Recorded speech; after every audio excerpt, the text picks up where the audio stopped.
এই একটা বছর হয়ে গেল আমাদের তারুণ্যের অহংকার তারেক রহমান কিন্তু বলেছিলেন যে আগামী নির্বাচন কিন্তু কঠিন নির্বাচন হবে। আপনারা কিন্তু লক্ষ্য করছেন বিএনপিকে পদে পদে মানে এদেরকে বিপথে চালানোর জন্য এই আওয়ামী লীগের দোসর এবং যারা এতদিন ছাত্রলীগের সাথে মিশেছিলেন এখন তারা হচ্ছে বাংলাদেশের মনে হচ্ছে তারা দেশকে স্বাধীন করেছে।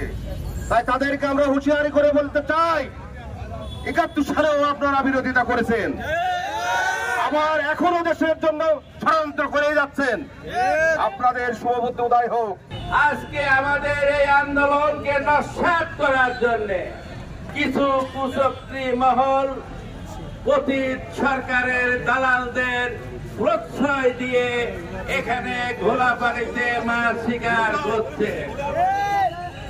আজকে আমরা বলতে চাই অবিলম্বে আওয়ামী সন্ত্রাসীদেরকে গ্রেফতার করতে হবে। যারা জনগণের সম্পদ লুণ্ঠন করেছে তাদের কাছ থেকে সম্পদ কেড়ে নিয়ে সরকারি কোষাগারে জমা দিতে হবে।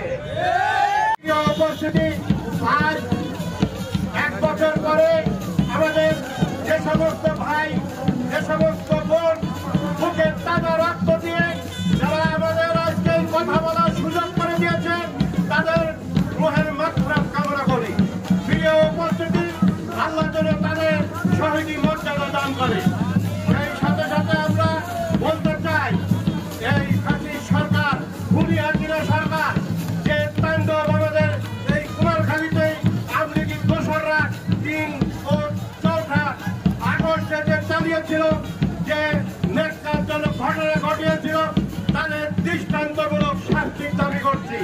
প্রিয় উপস্থিতি, ভিডিও ফুটেজ দেখলে ৪ তারিখ এবং ৩ তারিখে যে নৈরাজ্য সৃষ্টি করেছে পুলিশ প্রশাসনের দৃষ্টি আকর্ষণ করছি।